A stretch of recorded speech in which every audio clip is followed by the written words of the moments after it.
And now, the daytime edition. I'm Carol Silva, and you've got it. We are in different surroundings, the great outdoors. There was a bit of a problem. News 12 will have live coverage of the shuttle landing minutes before our morning edition. We'll start about 5:50. Well, they still can't agree about money in Washington this morning. President Clinton spent 3 hours sending shockwaves through the town of Brookhaven. Officials are scrambling to find out. All right, there's a lot in this office. There's a lot that actually has to be cleaned out of this office, because when you live in a place for this many years, this is home. This is home. We'll go this way. I have to grab the stuff off the printer. I have done this walk hundreds and hundreds, probably thousands of times in my life. This is the room where all the genius happens. The writers are, the producers are. Some of these people have gone off to big executive jobs in New York City, or those of us who are really smart and who have loved the Long Island commute. We've been here all these years. The assignment desk used to be there, all the people who plan the stories in the day, and you know, it's home. A lot has changed here. The technology has changed. But one of the best things about News 12 Long Island is the people are the same. We live here, we work here, we get it. We love Long Island, we love storytelling, and that's why we're here. And I'm going to sit down, and I've got some great pictures that will help explain, wrap up, tell the story of my 36 years in this building, and 33 of those years being right here at News 12. One of the great things about television is we get to tell stories with pictures, but before I was in television, I was in radio, and this is one of my favorite pictures from radio. We used to, at WLIR, do charity work with Billy Joel when he started his first charity called Charity Begins at Home.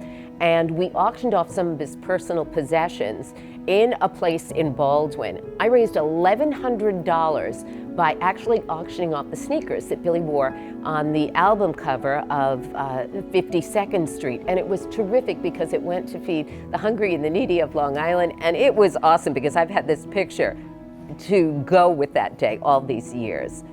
Now, I started anchoring at News 12 Long Island in 1987. And as you can see from this picture, this is when the studio looked oh so very different. And this is when my hair looked different and my jewelry looked different. Alan Gerstel was my co-anchor at the time. I've had at least 10 permanent co-anchors during my 33 years at the anchor desk at News 12. At one point, early on in my tenure here, I was sent to Albany. I was covering state legislative hearings. And I was sent to Albany in the snow the day after I found out I was pregnant with our first child. And I'm going to tell you, that drive up to Albany was not easy. But there I was. I went and I covered the state hearing, and then I sat in the production truck, and you can see the technology here. It was so different. That's where you actually edit your story. Then I went to do a live shot outside. And the snow started to fall, and I had borrowed a felt tip marker from somebody, and that's where I'd made my notes for my live shot. Well, it started to snow. The lights from the camera were so hot, the snow instantly became rain when it hit the notes on my page. And my newly hormonal brain almost started to cry when I saw the words as I was doing my live shot starting to drip down the page, because that's what you get, but the show must go on. If I tried to scalp a ticket to inside St. Patrick's Cathedral from here on the street. Albany is not the only place where I hit the road. With News 12, I was able to cover popes, Pope John Paul II. I covered Pope Francis when he came to New York. Also, I went on the road when George H.W. Bush was first nominated. I was in New Orleans with Scott Feldman at the Republican National Convention, and then I went to Houston on election night, the very night that George Bush was elected, and that was just such a hoot. I mean, Houston was a very, very different town. And I interviewed Jeb Bush, who said he was hoping that his family would become a presidential family. Very interesting. See this picture with a Christmas tree and Doug Geed and Quacker Jack from the Long Island Ducks? So that's one of the years that I lit the EAB Plaza Christmas tree. And I was brought up in the DeMatteis building to Mr. DeMatteis's private restroom, and it was gorgeous and marble and big, and the security guard was supposed to stand there as literally thousands and thousands of people gathered in the plaza below. Well, the security guard was supposed to wait for me, so once I was finished with hair and makeup and all that, so that I could be let out of the executive offices and then back into the building. I don't know where that security guard went to. I got out of Mr. DeMatteis's office. I came down the 8 floors in the elevator, but when I went to go from the executive offices into the building, I couldn't get out. It was locked. I couldn't figure out their phone system. I was banging on the mirrors, banging on the walls, the glass doors, trying to get people to let me out.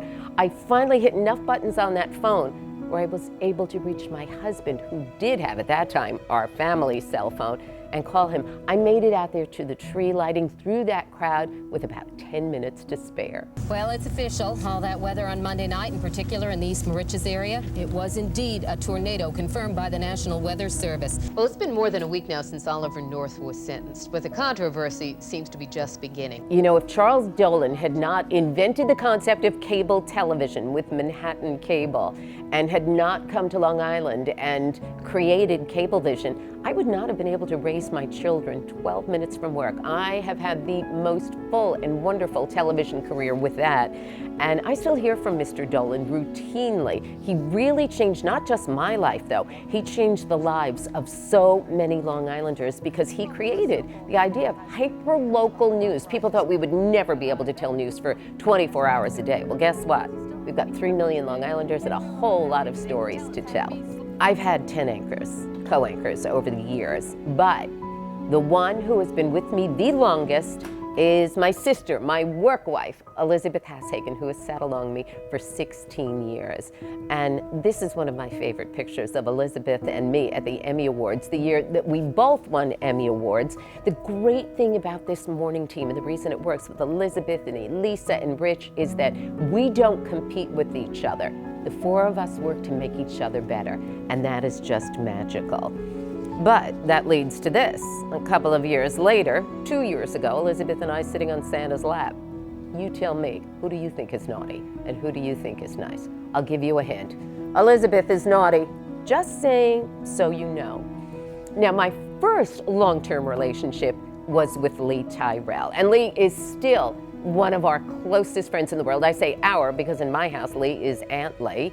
My husband was the best man in her wedding to Frank. My son is the godfather of Lee's daughter. I absolutely love Lee, but take a look at the fashion. Look at what we did then. Look at the big hair, look at the big jewelry, and look at the big plaid. But hey, that worked. Dallas was a big TV show in the 1980s.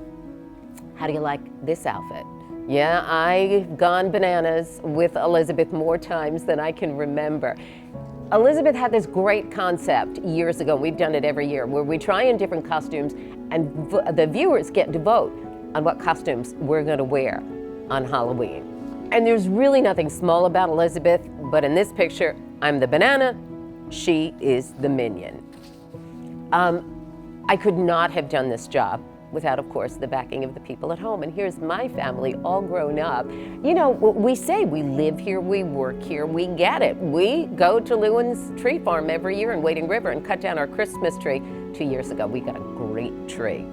This doesn't happen. This work does not happen without the people behind the scenes. And these are some of the greatest people I've ever worked with, our writers, our producers. Right in the middle there in that plaid shirt, there is Henry Salmaggi. Henry is my longtime midday producer. And on the left, I call Henry Dude because he says dude all the time. And on the left is Jesse, his writer. We call him Little Dude.